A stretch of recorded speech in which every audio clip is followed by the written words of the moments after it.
let's change gears a little bit and get into your more specific area of expertise, so to speak. You're the biologist in this area, and specifically Lake Fork, and you guys have been conducting this tracking survey. Now, to put this out there, folks, we haven't pre-gamed this at all. I haven't discussed anything that's going on with the tracking survey, so I'm just going to ask the questions that are on my mind. Certainly. You tagged some new fish. Last June. Yep. Okay, so you've been tracking those currently, right? Yeah. All of our batteries from that first batch died at about 1 year. Yeah. So we luckily. And it was 20 fish originally. Is that correct? 20 fish originally. How many did we get on the second batch last June? We started with 13. 13 fish, okay. And most of these, a lot of them we were able to catch deep. A handful of them we shocked, and even some of them we shocked offshore at some of those shallow humps and other places. These were more main lake oriented fish. That was the difference this time. The first time around, it was kind of like we're up in Birch Creek and got in some pockets, and that's where you got your first 20 from. And these next 13 were pulled specifically from main lake and offshore structure, somewhere caught in deeper water. Yeah, absolutely. So we wanted to look at more after that first go around, and our fish, for lack of better words, were kind of boring. I mean, they didn't move. They hardly moved at all. I mean, you saw it. Yeah. Some fish within a whole year spent 100 yards. It was a huge revelation to see how many of those fish just had this little home area about as big as this patio we're sitting on. Yeah, absolutely. And that's where they were. It was really shocking to see how much of these fish just really had a home. No, without question. So on that first round, I was super excited as the summer went on to watch these fish migrate offshore and see where they went and what they didn't do it. Okay. And so that really, we started asking, it's like, well, do we have resident shallow fish in this study? People talk about a lot of times there's different populations 100%. of bass in the lake. Some fish are roamers, nomadic offshore. Some people think they spawn offshore and they never come inshore. Well, did we shock all these fish shallow? We just have fish that stay shallow. So we wanted to get fish out of deep water just to see if their patterns are different for the year. Is it different? Honestly, not nearly as much as you think. Going from June to March. Yep. Is it any? I mean, are they staying in the same offshore areas? Are they moving around? Very, very little movement. One fish has moved significantly, and it didn't really move outside of 2 random trips where we'd find it a little ways until the cold of the winter started. It was the only time we saw a true migration from that, and it was a 6.5-pound fish, and it was tagged actually back past the first set of power lines, but out in the middle on the old creek channel is where we collected it. Birch? Yep. Okay. So we collected it back there, and it stayed back there for most of the summer. I actually got caught twice by anglers, which was pretty cool. That I know of. Anglers reported it to me twice and got caught. And 2 different times we found her out by the bridge. She's got those good dumb genetics. She must. That's good. That's good. We need to breed those too. Yeah.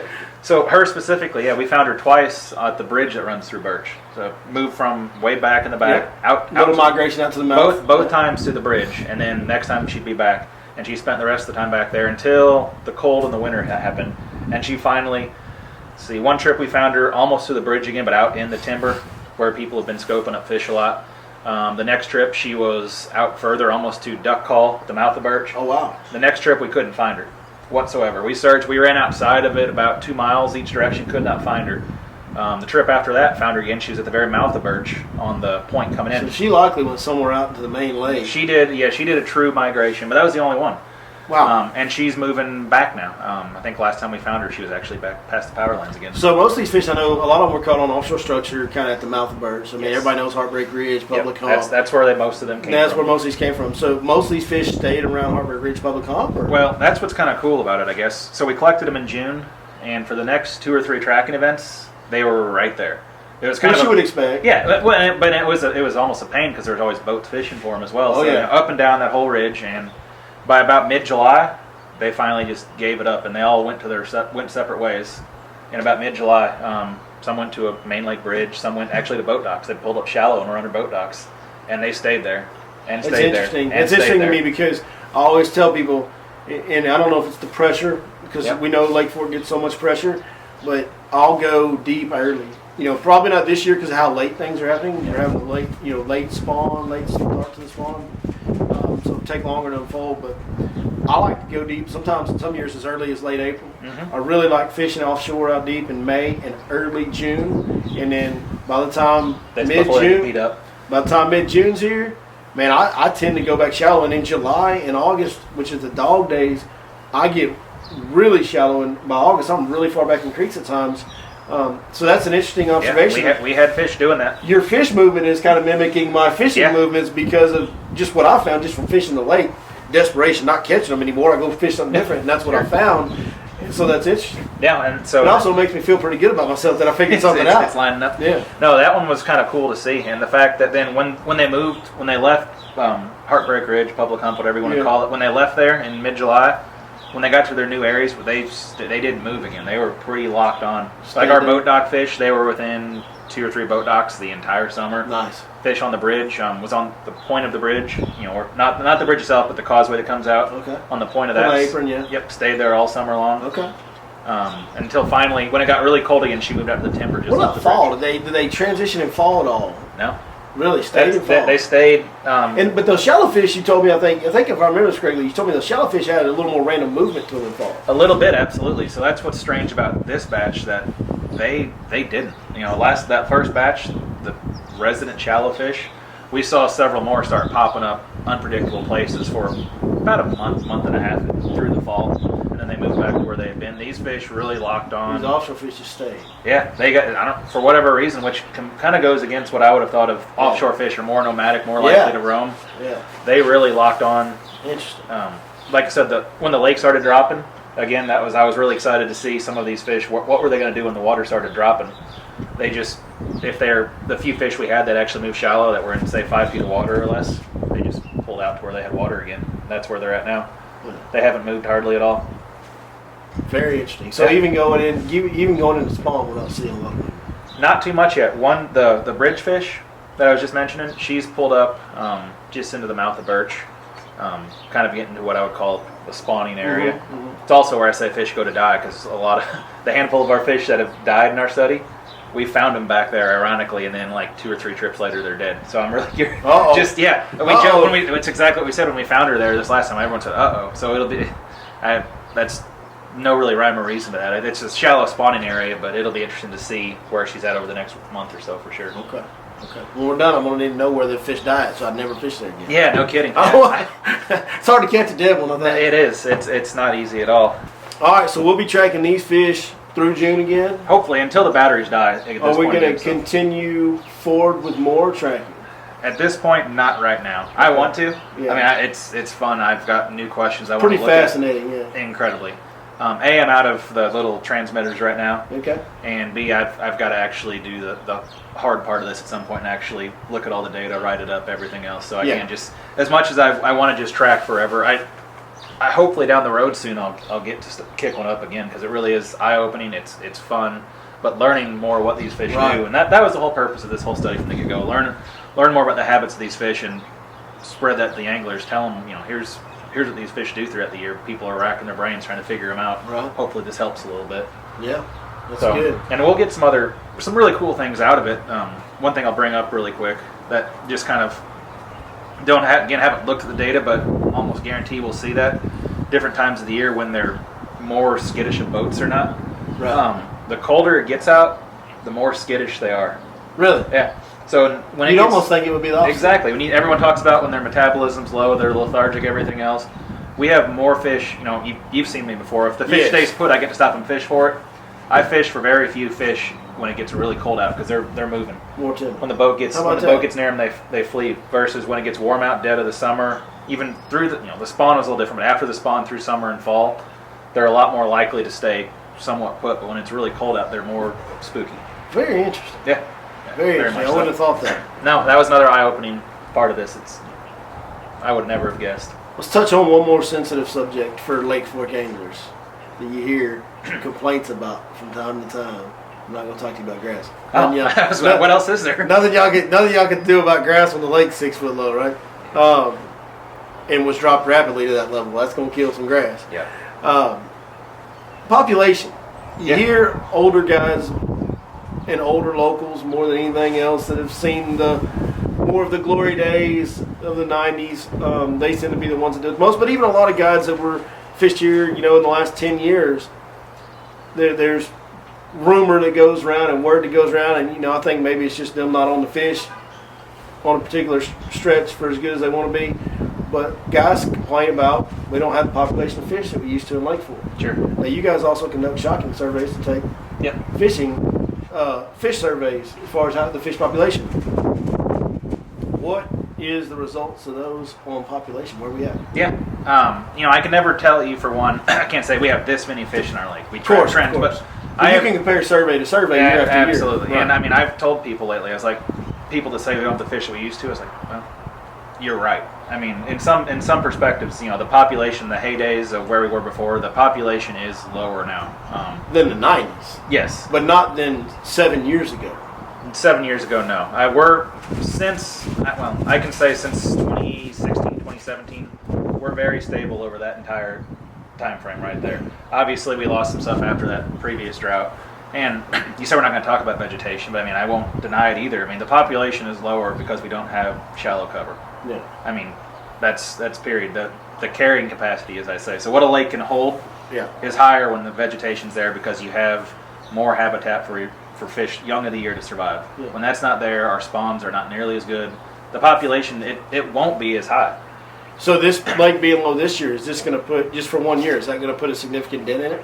1 year is not a problem. 1 year you can miss 1 year of a spawn and. Well, the reality is we got a hard rain coming tonight, and we got more hard rains no doubt going to come this spring. We could be full by the time the spawn's over anyway. We could be. Truthfully, I think a lot of folks have said I want to see the lake stay low for a year plus. I really do.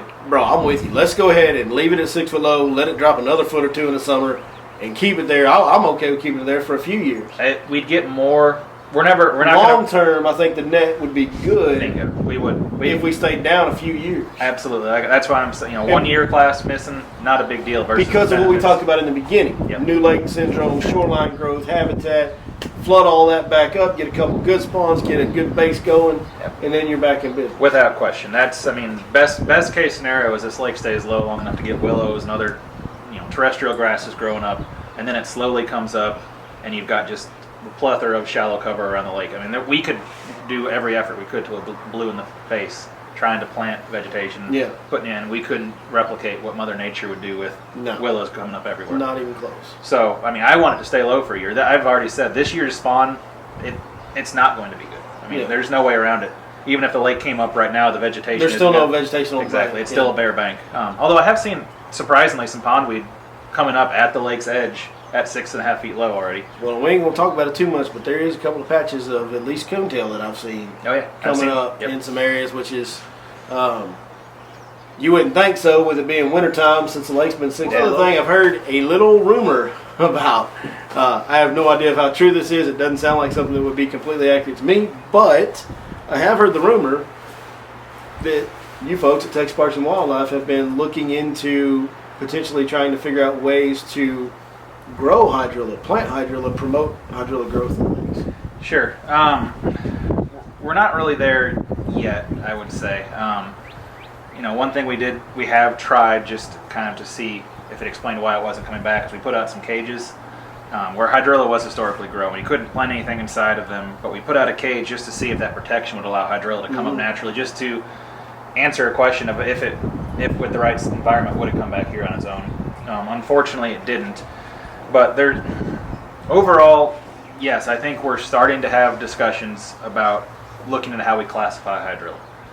Right now, it's listed as a prohibited plant across the state. We cannot do anything to promote it. I mean, whatsoever. Right. We're starting to look at ways to consider maybe adjusting that on lakes where it historically has been present and historically been beneficial to the lake.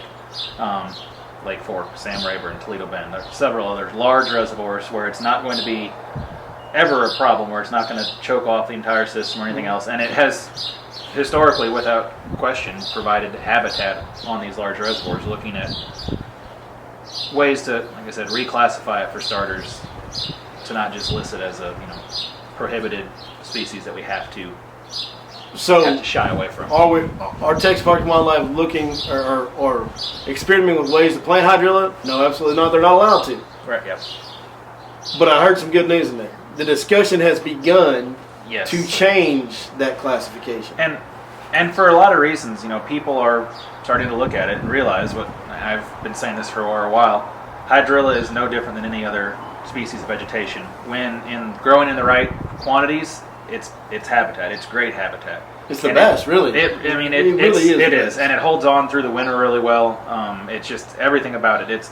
It can be great habitat. And similarly, there's situations where native species can grow just as thick, be just as problematic, choke off areas that become, that are an issue. So vegetation is vegetation in my book, and people are finally starting to accept that, yes, there is some validity to that, and that, again, hydrilla can be just as beneficial as any other species. Well, and I've heard the gentleman, I don't remember his name, but the gentleman that we did the survey with on vegetation. John from Dynasty. John, he's the head honcho on vegetation control. And his quote to me in the boat that day was, hydrilla is habitat. Yep. And hydrilla is not something we want to lose or get rid of. No, absolutely. And I just want to clarify that, because there's so many people out there that have this, and I know there's been some things in the past or whatever that probably cause this way of thinking. There's so many fishermen out there, especially the old school guys, that think that Texas Parks and Wildlife and the biologist and the vegetation management control guy are out to rid us of hydrilla. Absolutely not. That could not be further from the truth. These guys are all bass fishermen.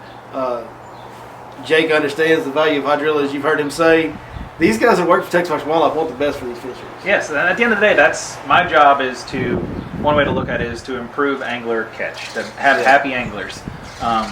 Obviously, having habitat, having a great high, thick population of fish is part of that to get to that. So yes, I want it in any way possible. Hydrilla is beneficial habitat in a lot of scenarios. Well, there you go, guys. If you've heard the rumors that I've heard about them trying to grow hydrilla, that's not happening. They're not allowed to do that. It's classified as... It's a prohibited species. Prohibited species, so they can't promote the growth of it as of now. But some discussions have begun to try to possibly change that. Yep. Hopefully soon. But I don't know that it'll be soon, because things like that with government entities tend to take time. So probably not. But at least we're going in the right direction. And so for those guys that worry about that, don't worry about your Texas Parks and Wildlife officials wanting to rid your lake of hydrilla. That's just not absolutely the not. case. I mean, not the case. That rumor in itself that Fork's been sprayed for hydrilla before. Yes, we have treated other stuff. Hydrilla is not something that we've ever sprayed on Fork whatsoever. I know that. I think there's a lot of people out there that don't think that and think that you guys have sprayed hydrilla and coontail, but that's absolutely not the case. I'm aware of that. I know what you guys were spraying was water hyacinth and at times giant salvinia. Yep. And while I understand the dangers of those things, do I necessarily agree with you guys on how you go about managing them at times? Not always, but I'm not a biologist. Oh, I understand. I'm just looking at it from a dude who's on the water's perspective every day, versus you guys actually have some science behind your beliefs on it. So I don't always agree with everything y'all do on that, but I also have a tremendous amount of faith in Texas Parks and Wildlife Department and their biologists and what they do to manage these fisheries, because you can't argue with the results. It's a lot like Trump, dog. Yeah. Like, I don't listen, folks. I'm as conservative as get. I don't like Trump. I think he's half an idiot sometimes. He said some crazy I really don't like him, and I know that's controversial. Most of y'all probably think I love Trump. I don't love Trump. When he's in office, I can't point at anything he did and go, "That's wrong." You can't argue with results, right? You just can't argue with results. When Trump was president, I think we can all look at gas prices and figure that out. And you can't argue with results like 4 of the top 50 of all time coming in this year. It's crazy. 5 double digits caught in a professional level event in Lake Fork in late February. Y'all realize that doesn't happen. I don't think if that's ever happened in a pro level event, it was probably Clear Lake in 2007 or 8. Yeah, even the Falcon events. I'm pretty sure they didn't catch 5 double digits. They had some big bags, but they didn't know. They didn't catch 5 double digits. At Amistad, they didn't catch 5 double digits. Clear Lake is the only one that might. I talked to Mercer about it. Clear Lake's the only one that might have had 5 double digits caught. So what we just saw at Lake Fork on the Bass Pro Tour is something that's, if it's ever been done, it's only been done once. That you can't argue with the results of the fisheries in the state of Texas. Hide and watch what happens at the end of May when Bassmaster comes here, because I've got a sneaking suspicion, and I know I've said this before when they've been here, but we've had flooding rains and different circumstances that have kind of put a damper on those events. But the all-time weight record at the end of May has got a real chance of going down. If you look at what happened, I mean, the reality is with the slot on Lake Fork, we haven't had professional level events at Lake Fork other than the last few years when they started doing weigh 'em in the boat. Yep. Okay. Now the TTBC did that in 2014. So until the 2014 and 15 TTBC, we had never had 5 fish stringer professional level events on Lake Fork because of the slot limit.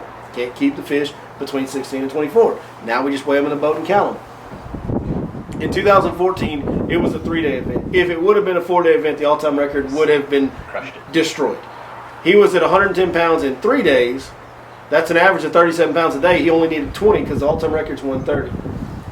We just had 5 double digits caught in one event. So out of the, I don't know, less than 10 probably about 10 professional events that we've had here now, 2 times they've done things that just ain't never been done.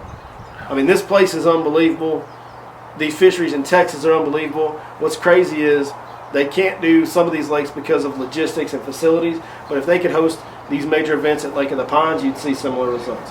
If they could host these events at some of these other lakes that we don't ever see in the state of Texas, you'd see similar results. I mean, we have so many lakes, and not just the big ones, the Lake Nakanish of the world, the Lake Nacogdoches of the world, the Lake Mervals of the world. Like, I'm naming all East Texas lakes because I'm an East Texas guy, but look what's going on in West Texas, Lake Daniel. Well, I was going to say, I've never heard of Marine Lake Creek. Yep. Like, over the last 5 years. I mean, all these lakes in Texas are kicking out these 13-plus pound bass. It's just almost unfathomable. Without question.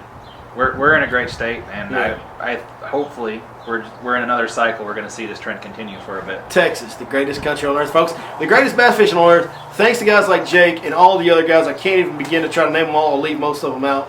But our Texas Parks and Wildlife Fisheries Department, unbelievable job. Thank you to them. Jake, thank you for doing this as always. Sure. Y'all keep doing what you're doing. I know y'all keep striving to get better like you always do. That's how we've got here. So thank you guys most of all for watching today. We appreciate it. We'll see you next time right here on your Lake Fork Dive.